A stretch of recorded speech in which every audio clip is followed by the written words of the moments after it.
지금 이 자리는 지금 뭐 많은 성도님들이 온라인으로 지금 이 순간 또 예배를 드리시고 계신 줄로 믿고요.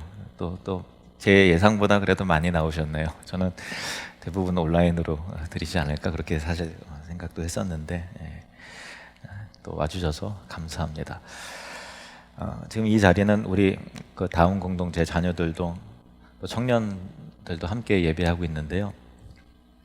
또 집에서도 부모님과 함께 예배하는 자녀들이 있을 거예요.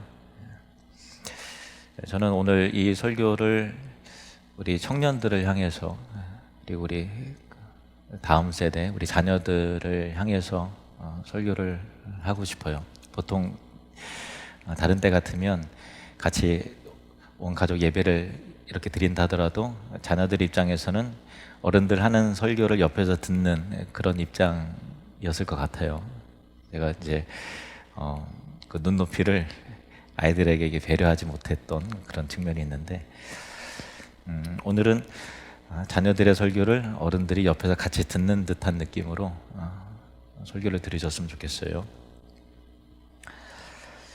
지금 예배하고 있는 자녀들은 대부분 스스로 교회를 선택한 것이 아니라 부모님에 의해서 내 결정과 상관없이 태어나자마자 아니면 자라는 동안의 어느 기점에서 우리 교회를 부모님이 결정하셨으니까 같이 이렇게 따라다니는 걸로 이렇게 생각하는 친구들이 많이 있을 것 같아요. 그래서 부모님에 의해서 우리 하늘누림교회의 일원이 된 것이고 또 어려서부터 우리 교회 다니다가 또 시집도 가고 장가도 가서 이제 또 성인이 된 우리 성도님도 있습니다. 그런데 엄밀히 말하면 부모님에 의해서 예수님을 믿는 것도 아니고 또 부모님에 의해 하늘누림교회 다니는 것도 아닙니다. 하나님의 주권과 하나님의 예정하심, 하나님의 선택과 작정에 의해서 하나님의 인도하심에 의해서 예수님을 믿게 되고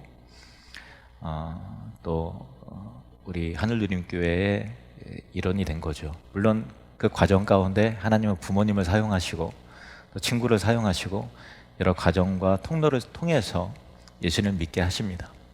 그러나 내가 교회 다니는 것은 그냥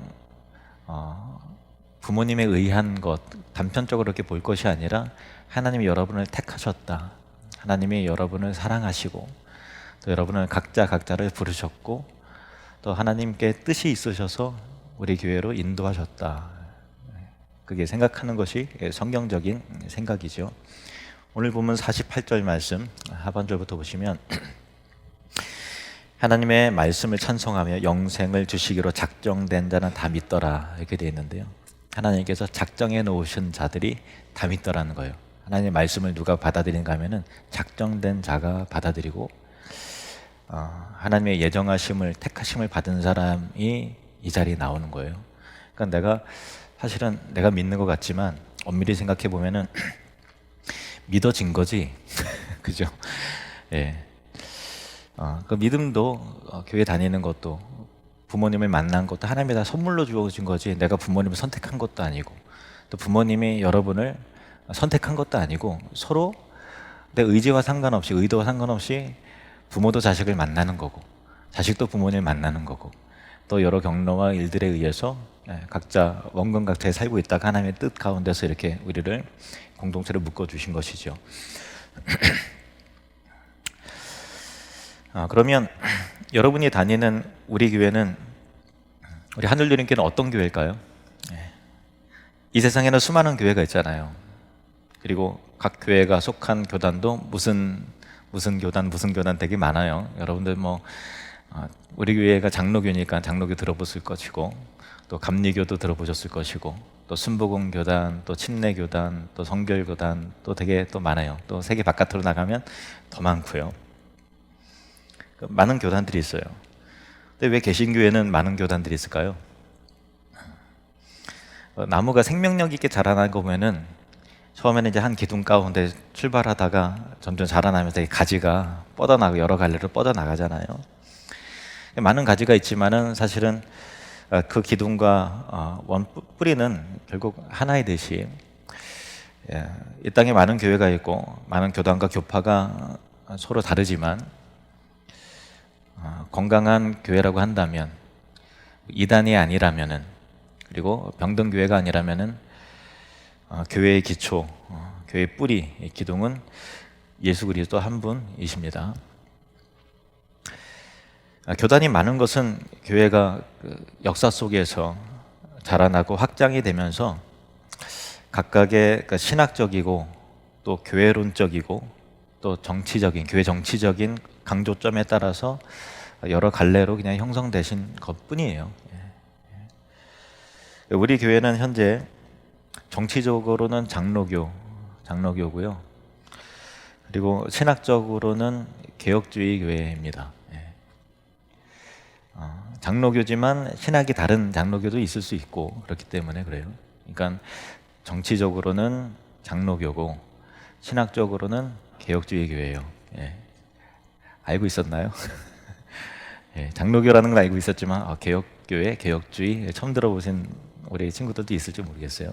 개혁주의 교회예요. 개혁교회라고 하고, 개혁교회라는 것은 중세시대 때 교회가 타락하고 부패하고 그랬을 때 로마 카톨릭으로부터 성경적 교회 본질을 회복하기 위해서 종교개혁을 일으킨 우리 믿음의 선배들, 특히 이제 칼빈을 비롯한 여러 종교개혁자들의 기본 정신대로 하나님의 말씀, 곧 성경을 우리 이성보다도, 우리 경험보다도 최고의 권위로 삼는 신학이 개혁주의 신학이에요. 우리 이성보다도, 우리 경험보다도 성경을 궁극적이고 최고의 권위로 삼는 신학이 개혁주의 신학이에요. 성경적인 신학이죠. 그리고 우리 삶의 교회의 모든 궁극적 목표가 하나님의 영광이다 라는 것을 추구하는 건전하고 또 바른 신학인 것입니다. 저는 우리 교회가 저는 장로교회 목사로서 장로교 특히 개혁 신학에 대한 자부심과 자랑이 있어요. 그렇다고 다른 교단과 신학을 무시하는 것은 절대 아닙니다. 전체 하나님 나라를 위해서 각자의 역할과 또 사명이 있다고 저는 그렇게 믿어요.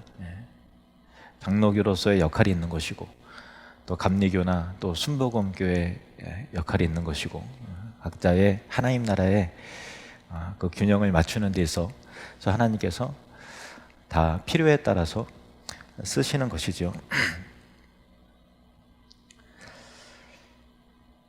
여러분이 우리 교회에서 신앙생활을 하는 것이 장로교회에 대한 이해가 있기 때문에 또 개혁 신학이 나는 좋아 라고 하는 어떤 그 마음에 들어서 교회를 아무도 선택하진 않았을 거예요. 그죠?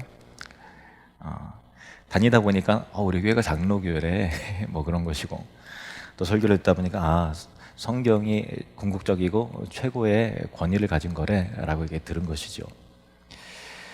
교회를 선택할 때 그런 기준으로 여러분이 교회를 선택하지는 않았지만은, 하지만 그것도 우리 각자를 부르신 하나님의 주권에 의해서 여러분이 장로교인으로 또 하늘누림교회 교인으로 그렇게 부르심을 받았다고 저는 믿습니다.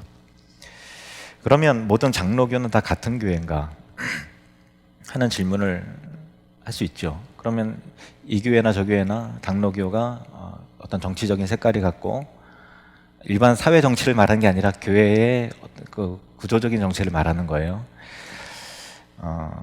그리고 또 신학적인 방향이 같으니 다 같은 거 아닌가라는 생각도 들 수 있지만 조금 그거는 애매해요. 같지만 조금 달라요. 왜냐하면은 그 교회의 지역이 서로 다르고, 그리고 교회의 구성원이 다르잖아요. 구성원이 다른 얘기는 교회마다 스타일이 다르다는 거예요. 교회의 정서와 문화와 그런 거 다 달라요. 그리고 예배의 분위기가 다르고, 또 목사가 서로 달라요. 목사가 서로 다르다는 얘기는 설교가 좀 달라요. 강조점이 좀 다르죠. 그리고 특히 하나님께서 그 교회에 주신 비전이 각각 달라요. 비전이 달라요. 비슷하지만 차이가 있습니다. 우리 교회의 비전은요, 천국을 누리며 확장하는 사람들입니다. 같이 따라해 보겠습니다. 천국을 누리며 확장하는 사람들. 천국을 누리며 확장하는 사람들. 우리 교회의 비전이에요. 같이 한번 따라 볼까요? 나는 누리민입니다. 예, 나는 누리민입니다. 예. 저는 우리 교회의 비전을 참 사랑하고 좋아합니다. 이 누림이라고 하는 단어를 저는 다니엘서 7장 18절 말씀 통해서 하나님께서 이렇게 주신 말씀이에요. 같이 한번 읽겠습니다. 시작. 지극히 높으신 이의 성도들이 나라를 얻으리니 그 누림이 영원하고 영원하고 영원하리라. 예. 그 누림이 영원하고 영원하고 영원하리라. 이 하늘 누림교회가 여기서 왔어요. 예. 우리 교회가 하늘 누림교회나 그러니까 하나님 나라를 이 땅에서도 누린다라는 거예요. 그래서 여러분이 친구들이 야 너네 교회는 왜 하늘 누림 뭐 무슨 교회 이렇게 하면은 그래 전도의 기회로 삼아야죠. 예수님을 만나면 이 땅에 살지만 하늘을 누리는 것 같은 기쁨과 행복을 맛볼 수 있어. 왜 하늘 누림 교회라고요? 너 왜 교회 이름이 뭐 하늘 뭐 이상하다. 뭐 하늘 뭐 무슨 교회? 누림 교회? 그러면 좀 교회 좀 이름이 좀 그래 이렇게 하는 게 아니라 뭐라고요? 너도 예수님 만나면 이 땅에서 살지만 하늘을 누리는 것 같은 자유함과 행복과 제사함과 평강과 은혜를 누릴 수 있어. 이 교회의 이름을 영광교회에서, 영광교회도 참 좋은 이름인데요, 우리에게 정체성을 담기 위해서 이제 10년 전에 교회 이름을 이렇게 공동의회를 통해서 바꿨는데 그런 의미가 담겨져 있습니다. 하나님 나라는 하나님의 백성들이 장차 들어갈 나라이지만 예수 그리스도 안에서 이미 이루어진 시작된 나라예요. 물론 이제 하나님 나라의 완성은 예수 그리스도께서 재림하실 때 우리가 죽어서 들어가는 천국에서 진짜 그 하나님 나라의 완성된 영광과 은혜를 충만히 누리고요. 그 영광은 우리가 감히 상상할 수 없는 놀라운 영광이죠. 그러나 예수 그리스도 안에서 이미 그 하나님의 나라가 이 땅에 임했기 때문에 우리 또 삶 가운데서 천국의 능력과 영광과 기쁨과 은혜를 맛보고 누릴 수 있어요. 그래서 예수님을 인격적으로 만나면 우리 인간이기 때문에 미운 마음도 들죠. 분노가 일어나요. 그렇지만은 십자가의 은혜 속에서 여러분 그 용서할 수 있는 능력이 그리스도 안에서 이미 주어진 거예요. 자유할 수 있는 그 평강의 은혜가 그리스도 안에서 이미 있는 거예요. 그게 천국을 이 땅에도 우리가 맛보게 되는 거죠. 예수님의 보혈과 사랑에 의해서 죄에서 용서함을 받고 또 율법과 마귀의 정죄로부터 자유함을 누리고 감사와 또 회복과 평강과 기쁨의 은혜를 누리며 살아가는 자들이 예수 믿는 자들인 것입니다. 이 천국의 영광과 누림이 너무나 귀한 것이기 때문에 너무나 귀하면 소개해주고 싶잖아요. 너무나 좋은 거면 알려주고 싶잖아요. 그래서 나를 통해서 다른 사람도 예수님 안에 있는 천국을 소유하고 또 누릴 수 있도록 복음을 전하고 삶을 통해서 하나님 나라를 드러내도록 하는 것. 그러니까 내가 누린 기쁨과 영광과 자유함과 죄에 대한 용서함과 사랑과 십자가 복음을 다른 사람도 동일하게 누릴 수 있도록 전달해주고 사랑해주고 표현해주고 하는 것이 바로 천국의 확장입니다. 하나님 나라가 그렇게 확장이 되죠. 한 번 더 따라해 보겠습니다.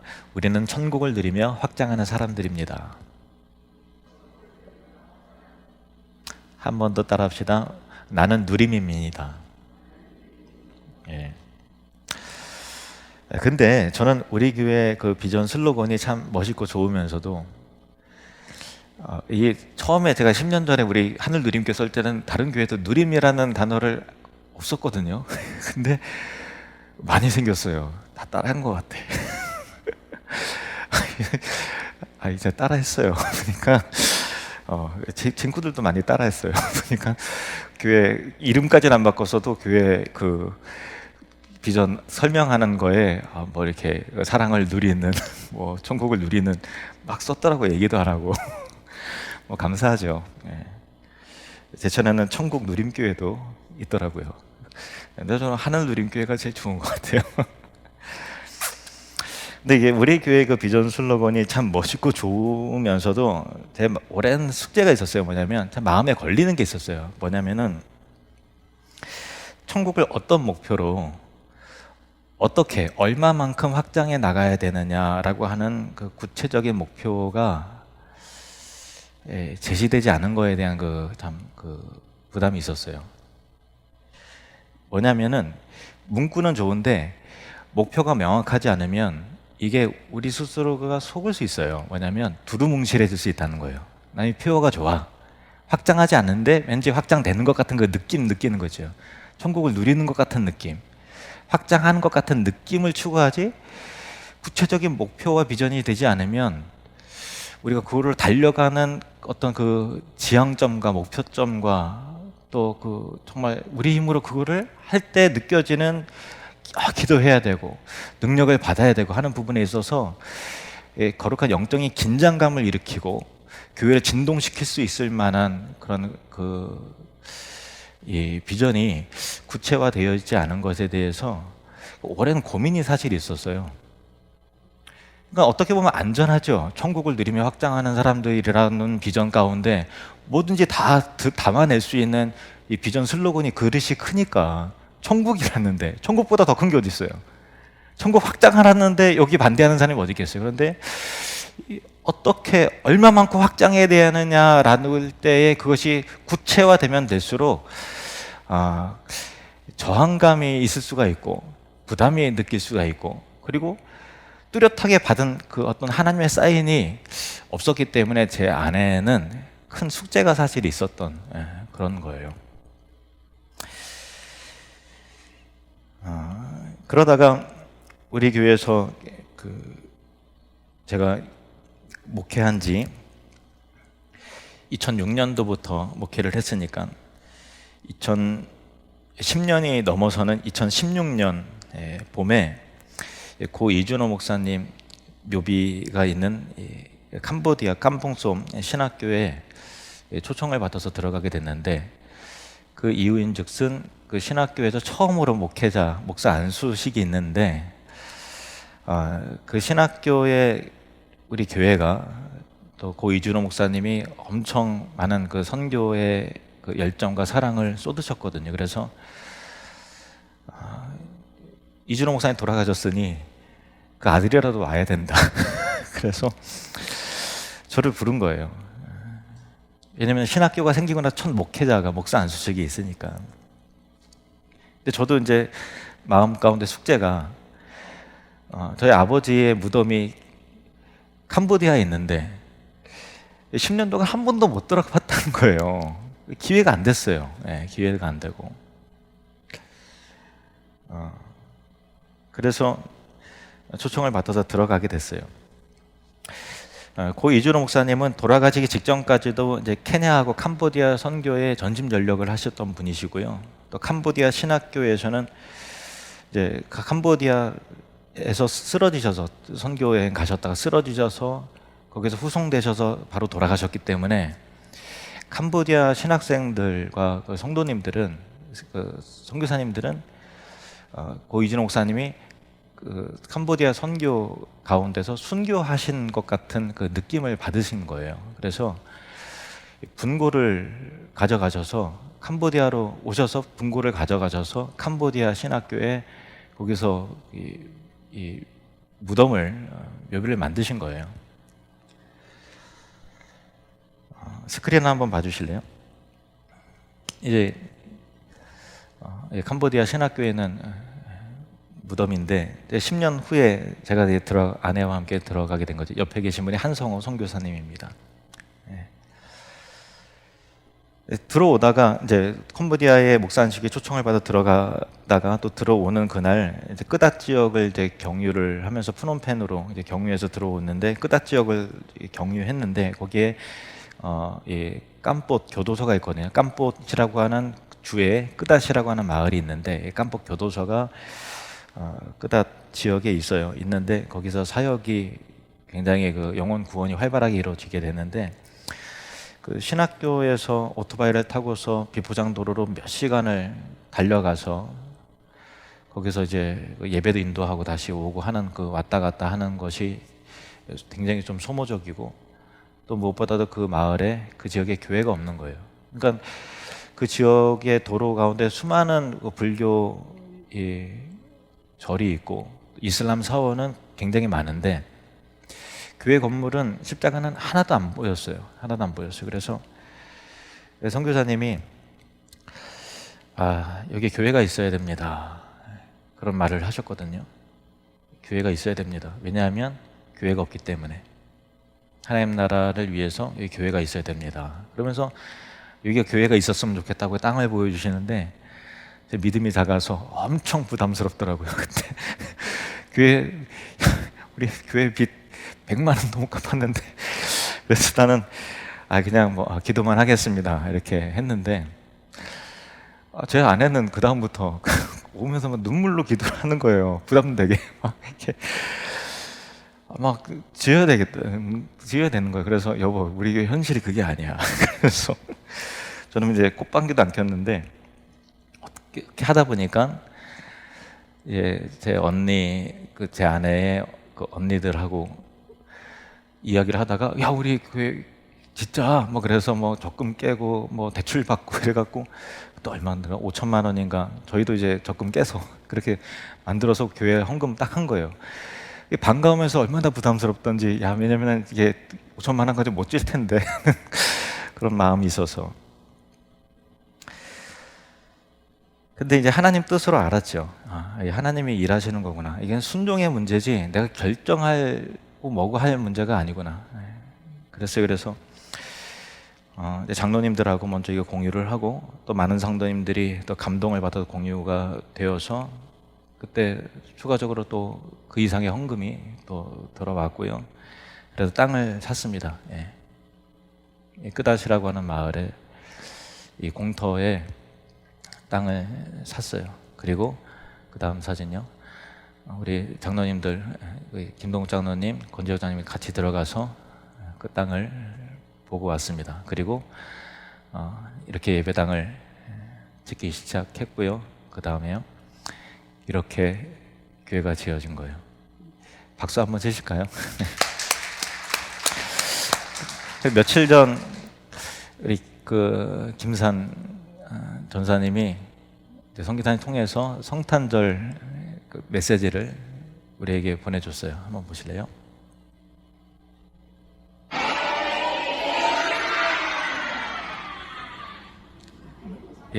짧지만 강렬했습니다.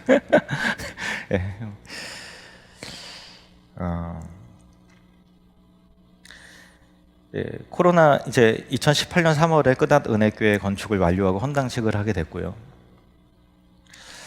그리고 코로나 직전까지 매년 단기 선교로 우리가 건물 안에서 이제 사람을 세우는 게 목적이잖아요. 단순히 건물 짓는 게 목적이 아니고 건물을 통해서 그 안에 이루어질 예배와 하나님 나라와 그 지역의 복음화와 그런 것들을 꿈꾸잖아요. 그래서 매년 단기 선교로 끄닷 은혜교회 코로나 직전까지 터지게 딱 선교 마치고 들어오자마자 코로나가 갑자기 확 확산이 됐어요. 그래서 작년이죠.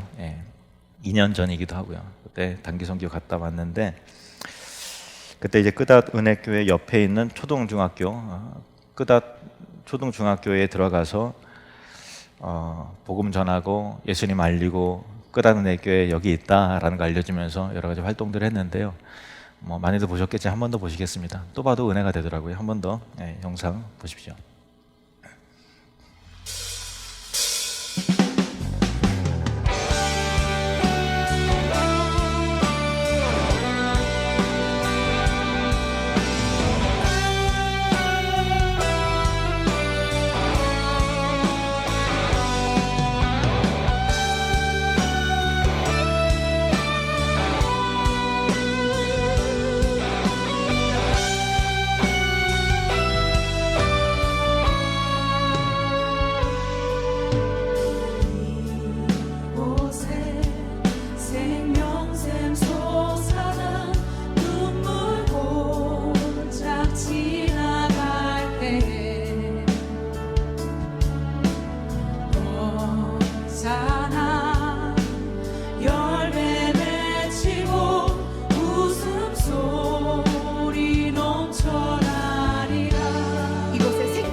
찬양하라 예수를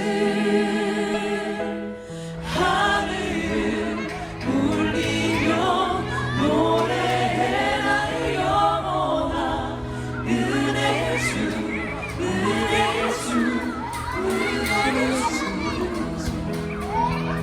은혜 예수 은혜 예수 은혜 예수 은혜 예수 은혜 예수 은혜 예수 예수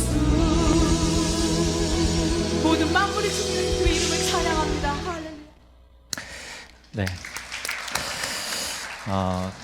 그 2018년도 그 헌당식 우리 장로님들, 권사님들이랑 헌당식 예배 드리러 갔을 때 예배 드리는데 그 권사님들 장로님 기억하시는지 모르겠어요. 그 창문 바깥에서 다른 애들은 다 들어와 있는데 창문 바깥에서 못 들어오고 예배만 구경하는 몇몇 애들이 있었거든요. 근데 마음 가운데 기도했어요. 야, 이 문 하나 들어오는 게 이 아이들한테 그냥 힘든 일이구나. 그리고 나서 그 다음에 이게 우리 또 단기 선교도 들어갔잖아요. 그래서 사진을 찍었는데 그 바깥에서 못 들어왔던 애들이 그 사진을 찍고 나서 사진을 보면서 이제 같은 얼굴 이렇게 보니까 그 아이가 들어와서 같이 예배하고 있더라고요. 그 1년 뒤, 2년 뒤에. 그러니까 참 우리가 영혼 구원하고 또 하나님 나라를 이렇게 확장하고 세워나가는데 여러분의 기도가, 헌신이, 눈물이 이렇게 쓰여진 거예요. 저는 이 끝앗 은혜교회를 통해서 또 교회를 통해서 일어난 구원의 일들을 보면서 세계 열방을 향해서 우리 교회를 통해서 10개의 교회를 세우기를 원하신다라는 그 감동이 사실은 그 끝앗 은혜교회 그 이후부터 사실 있었는데요. 제 아내와 저에게 동일하게 주신 마음이 비전이 있었는데, 근데 이게 제 생각인지 그리고 하나님께서 주신 비전인지 잘 알 수가 없었어요. 그렇다고 10개의 교회를 향한 비전에 순종하고 이것을 우리 성도님들하고 나눌 용기도 믿음도 사실 좀 부족했고요. 괜히 참 어려운 부담을 안기는 것 같아서 나누기가 좀 힘들었습니다. 그런데 분명한 확신이 있었어요. 뭐냐면은 나무가 나무를 낳고 또 고양이가 고양이를 낳고 사람이 사람을 낳듯이 교회는 반드시 교회를 낳아야 된다. 그게 바로 선교죠. 그 확신은 분명히 있었는데 그것을 구체적으로 천국을 누리며 확장하는 사람들이라고 하는 이 슬로건은 그냥 편안하고 좋은 거예요. 근데 어떻게 얼마만큼 확장할 거냐라고 했을 때는 그거 구체화 시키는 게 좀 그 목사로서 부담스럽고 또 성도님들 가운데 또 도전이 필요한 거니까 선뜻 그것이 이렇게 참 얘기하기가 좀 어려웠었는데요. 사도행전 13장 오늘 본문 다시 한번 볼까요? 47절에서 49절 같이 읽겠습니다. 주께서 이같이 우리에게 명하시되 내가 너를 이방의 빛으로 삼아 너로 땅끝까지 구원하게 하리라 하셨느니라 하니 이방인들이 이를 듣고 기뻐하여 하나님의 말씀을 찬송하며 영생을 주시기로 작정된 자는 다 믿더라. 주의 말씀이 그 지방에 두루 퍼지니라. 아멘. 주님의 말씀이 그 지방에 두루 퍼지는 거예요. 그러니까 우리가 우리를 통해서 하나님께서 이방의 빛으로 하나님이 삼으셔서 내가 너로 땅끝까지 구원하게 하리라 하셨을 때 영생을 주시기로 작정된 자는 다 믿고 그뿐만 아니라 주의 말씀이 그 지방에 두루 퍼지는 그런 거니까 단순히 교회 하나 세운다라는 의미가 아니라 그 지역을 변화시키는 복음화가 이루어지는 그런 의미 있는 것이죠. 그러다가 작년에 여름 두 번째 교회인 캄보디아 트모방 비전 교회를 위해서 감동을 주셨고 또 한 달 전에 이건 뭐 진짜 예정이 없던 거였는데 갑자기 필리핀 로스 아미고스 교회를 위해 짓도록 하나님께서 막 이끄셨어요. 그래서 처음에는 이제 둘 중에 하나만 짓는 줄로 알았어요. 근데 하나님께서 둘 다 짓도록 하게 하신 거죠. 둘 다 교회가 없는 곳이었고 영혼 구원을 위해서 반드시 예배당 건축이 필요한 상황이었는데요. 그런데 우리 교회 장로님들이 참 훌륭하다는 생각을 평소에 많이 합니다. 근데 이번 기회에 야 진짜 대단하시다, 훌륭하다 생각은 많이 했어요.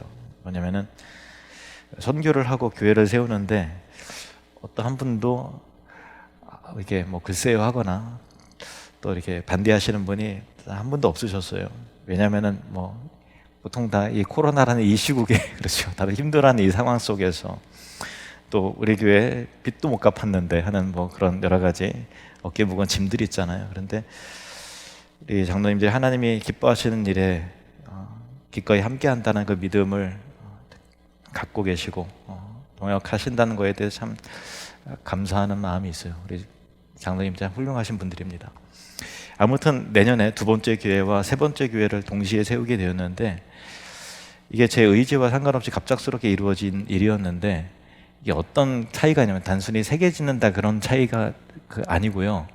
저한테 일어난 도전과 메시지는 이거였어요. 두 개까지만 해도 두 개까지만 해도 그 이상은 어렵겠다 사실 생각을 했었거든요. 그런데 세 개가 갑자기 되니까 이게 이렇게 세 개가 쉬울 것 같으면 10개도 되겠는데 마음이 들더라고요. 하나님께서 2개하고 3개가 제 가운데 믿음의 그릇을 사이즈를 키워내는 그런 하나님께서 계획하신 그런 게 있더라고요. 그래서 이거 순종해야 되는 비전이구나 하는 것을 깨닫게 됐죠. 그래서 지난 5년 동안 3개 세우는 교회를 3개 세우는 것이었다면은 제가 하늘드림교회 목사로 있는 동안 앞으로 20년 정도 예상하지만은 미래의 일은 잘 모르지만 어쨌든 20년 동안 남은 7개는 충분히 세울 수 있겠다라고 하는 그 믿음이 감동이 있었어요. 그리고 이 우리 교회의 그 비전을 제가 목회 잘하고 있는 동기 목사님들하고 이렇게 이야기를 나누는데 그 친구 목사들이 그 좋은 일을 왜 혼자 하냐 우리도 끼워달라 그러더라고요. 그래서 같이 하게 달래요. 예배당 지으면 우리가 식당을 짓고 예배당 지으면 우리가 그 기자재를 넣고 공동으로 하면 훨씬 더 쉽지 않겠냐 그렇게 동참하게 해달라고 사정을 하더라고요. 그래서 어쩌면 남은 7개 중에서는 몇 개는 다른 교회와 뜻을 합해서 그렇게 연합해서 할 수도 있겠다라는 생각이 들었고요. 또 하나님께서 허락해 주신다면은 복음이 처음에 시작이 되었던 그곳 그리고 지금 현재의 선교적 의미에서 가장 땅끝인 이스라엘이나 또 팔레스타인에 하나님께서 허락하신다면 교회도 그 가운데 이스라엘에도 교회가 없는 그곳에 교회를 세울 수 있지 않을까 그런 기대와 기도도 합니다. 이 일을 기뻐하는 여러 교회들하고 함께하면은 충분히 우리가 믿음으로 도전하고 선포할 때 가능하라 이렇게 믿습니다. 우리 교회는 천국을 누리며 확장하는 사람들이라는 비전을 가지고 있는데요. 이것을 어떤 방식으로 얼마만큼 확장할 것인가에 대해서 그 중에 한 가지, 여러 가지가 하나님께 또 있겠지만 그 중에 한 가지 구체적인 목표와 비전은 이제 정해진 거예요. 우리 하늘드림교회는 세계 열방에 교회가 없는 지역에 모두 10개의 교회를 세우게 될 것입니다. 제가 이 비전을 우리 자녀들, 청년들, 여기 있는 여러분들에게 모두에게 나누는 이유는 이 비전이 여러분이 어른이 되었을 때 계속해서 꿈꾸고 실행해 나갈 수 있는 비전이기를 소망하는 마음으로 이 말씀을 드리는 거예요. 얼마 전에 저희가 날마다 요즘에 가정 예배를 드리거든요. 그러면서 자녀들에게 너희들이 공부하고 열심히 돈을 벌어야 될 이유를 내가 얘기를 해줄게. 너가 열심히 돈을 벌어서 하나님의 축복을 받잖아. 그러면은 교회가 없는 땅에 너 교회 하는데 헌금해. 그리고 우리 성도님들하고 같이 방학이 되면 선교 지역에 가서 심어놓고서 그 다음에 물을 줘야 되잖아요. 그럼 물 주는 일들을 하면서 같이 다니자. 그런 일들을 이야기를 했습니다. 10개의 교회를 세운다는 비전이 왜 중요한가 하면요. 한 개의 교회를 대충 100명씩만 잡아도 1000명을 구원하는 일을 하는 것이고요. 그리고 그 교회는 지역의 복음화를 책임을 져요. 그러니까 사람들이 바뀌어요. 지역이 바뀌는 거예요. 그리고 그 교회 안에서 목회자도 세월이 지나면 목회자도 세워지겠죠. 그러면 그 교회가 결국은 우리는 잘 모르지만 그냥 또 다른 10개의 교회에 영향을 미치는 그런 교회가 되지 않을까 생각을 하면, 각각의 그 교회가 어느 날 성장해서 또 다른 교회의 씨앗이 된다고 하면, 이 일이 우리가 다 산술적으로 계산할지 모르지만 그러나 구체적으로 비전을 제시하고 기도한다면 1만 명을 구원하는 씨를 뿌리는 일이 되겠다, 그런 생각이 듭니다. 10개의 지역을 변화시키고 교회가 없는 땅에 10개의 교회를 세워서 1만 명을 구원한다. 언젠가 우리 한 사람 한 사람이 하나님 앞에서 서게 될 때, 야, 너는 살아있을 때 무엇을 하다 왔느냐 하고 물으실 날이 올 거예요. 그때 저와 여러분은 이렇게 말할 수 있으면 좋겠습니다. 주님, 저는 무익한 종입니다마는 교회가 없는 지역에 10개의 교회를 개척하여 세우는 일을 함께 동역했습니다. 지금 저 땅 지구촌 곳곳에서 생명력 있게 자라나는 10개의 교회와 10개의 마을과 1만 명의 성도가 제가 하늘드림교회의 동역자가 되어서 함께 수고하고 눈물과 헌신으로 뿌린 선교의 씨앗이면서 열매입니다. 이렇게 자랑스럽게 이야기할 수 있게 되기를 바랍니다. 이거 참 쉬운 거예요. 왜냐하면 여러분 숟가락만 얹고 같이 가면 돼요. 우리 교회 운명을 같이 해야 될 이유예요. 우리 교회 떠나면 국물도 없어요. 비전과 상관없는 게 되는 거예요. 하나님 앞에 설 때 할 말이 있어야죠. 같이 가길 원합니다. 여러분이 건강해야 할 이유예요. 오래 살아야 될 이유가 생긴 거예요. 성실하게 살아야 될 목적이 생긴 거죠. 돈을 벌어야 될 이유가 있게 된 것입니다.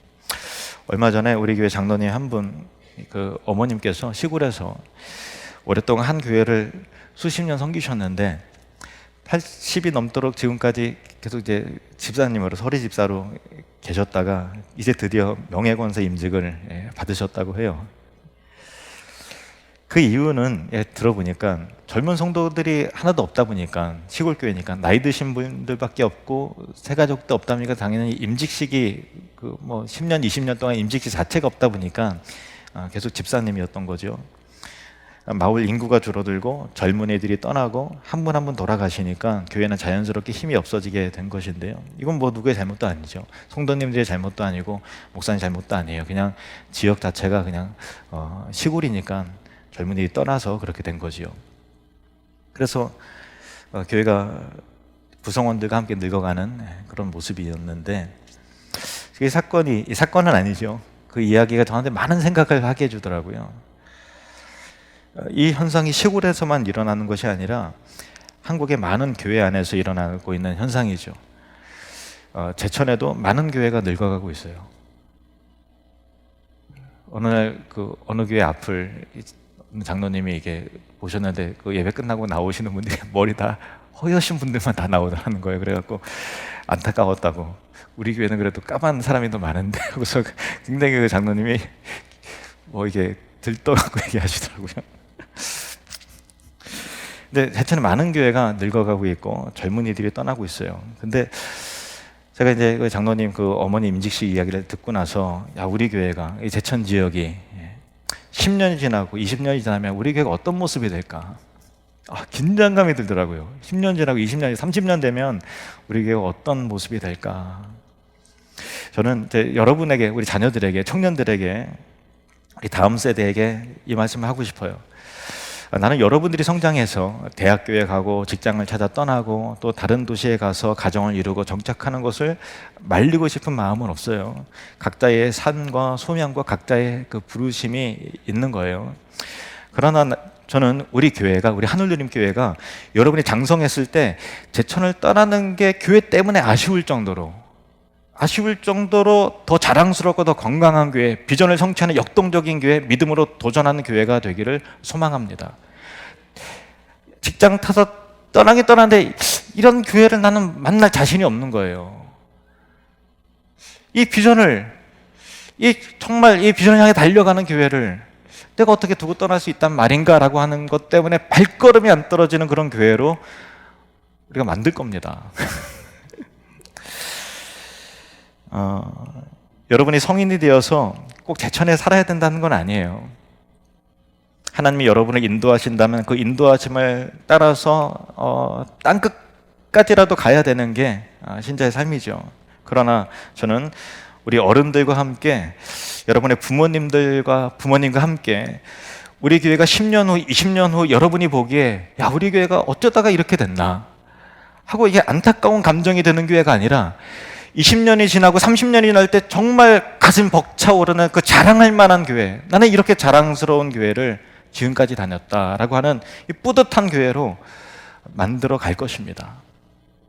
그리고 여러분이 어른이 되어서도 우리 교회와 평생 함께 하고 싶은 비전 있는 교회로 만들어 갈 것입니다. 미국의 하버드 대학교 총장이었던 나단 푸시가 젊은이들에게 필요한 그 4가지를 언급을 했어요. 첫 번째는 흔들 수 있는 깃발, 젊은이들이 흔들 수 있는 깃발이 있어야 된다. 두 번째, 부를 수 있는 노래. 그리고 세 번째, 믿을 수 있는 신조. 그리고 네 번째, 따를 수 있는 지도자. 한마디로 말하면 젊은이들은 가슴을 막 벅차오르게 할 만한 비전이 있어야 살아갈 수 있는 존재다라는 거예요. 여러분에게 꿈이 있어야 되고 가슴을 뛰게 만들 하나님 나라의 비전이 있어야 되는 것이죠. 하나님은 우리 모두에게 세계 열방을 향한 선교적 비전을 주셨습니다. 오늘 본문입니다. 47절 말씀, 47절 같이 읽겠습니다. 시작. 주께서 이같이 우리에게 명하시되 내가 너를 이방의 빛으로 삼아 너로 땅끝까지 구원하게 하리라 하셨느니라 하니. 아멘. 여러분이 살아가는 우리 하늘드림교회, 우리 교회에 주신 하나님 나라 확장의 비전을 함께 이루고 싶은 열망, 10개 교회에서는 나도 같이 동역하고 동참해야 되겠다라고 하는 이 열망이 흔들 수 있는 깃발이 되어서, 부를 수 있는 노래가 되어서, 믿을 수 있는 신조가 되어서 여러분에게 있게 되기를 축복합니다. 언젠가 여러분이 제천에 살고 계속해서 우리 교회를 함께 세워나가게 된다면, 내가 제천에 사는 이유는 서울에 못 가서가 아니라, 대기업에 취직 못해서가 아니라 하늘드림교회의 비전이 나의 비전이고 그 비전을 함께 이루어야 되기 때문입니다 라고 대답하게 되기를 바랍니다. 내가 여러분의 입장에서 또 성도 입장에서 생각을 해봤어요. 굳이 하늘드림교회 우리 교회 다녀야 될 이유가 뭘까 생각을 해봤어요. 단지 제천에 살기 때문인가? 제천에 다른 교회도 많은데요. 예배가 좋아서인가? 다른 데 찾아보면 더 좋은 데가 많을 겁니다. 그리고 설교가 좋아서일까? 유명하고 탁월한 설교자가 얼마나 많아요. 유튜브 뒤적거려도 얼마나 세련되게 설교하시는 분들이 얼마나 많아요. 시스템이 좋아서일까? 그것도 아니에요. 대형 교회를 쫓아갈 수 없겠죠. 그러면 결국은 다니던 데가 익숙하고 다른 데 가기가 좀 쑥스럽고 낯설어가고 우리 교회 다니는 건가 할 때 그 대답은 너무 좀 이렇게 좀 왠지 서글픕니다. 정 때문에 다닌다. 이게 참 서글프죠. 누군가 너는 왜 하늘드림교회에 다니냐? 왜 하늘드림교회 성도가 되었습니까? 라고 묻는다면은 우리 다음 세대의 자녀들이 언젠가 장성했을 때 이렇게 답하게 되기를 바랍니다. 내가 하늘드림교회 다니는 이유는 교회 비전 때문입니다. 세계 열방에 교회가 없는 10개의 지역에 교회를 세우고 10개의 지역을 복음화하고 1만 명을 구원한 선교적 비전을 기도하면서 함께 이루고 싶은 열망 때문에 나는 하늘드림교회에 다닙니다. 내가 하늘드림교회를 떠나게 된다면 다른 것은 좀 그렇지만은 다른 것보다 10개의 교회, 10개의 마을, 1만 명의 영혼 구원의 비전이 나와 상관없게 되는 것이 싫어서 이 비전을 평생 함께 이루고 싶어서 먼 훗날 하나님 앞에 설 때 하나님 앞에서 할 말이 있는 사람이 되고 싶어서 나는 하늘드림교회에 다닙니다. 이렇게 답하게 되기를 바랍니다. 내가 하늘드림교회에 몸담고 있는 이유는 천국을 누리며 확장하는 사람들이라고 하는 비전이 내가 흔들 수 있는 깃발이며 부를 수 있는 노래이기 때문입니다 라고 답을 하는 우리 다음 세대, 우리 청년들, 우리 자녀들이 되기를 축복합니다. 기도하시겠습니다.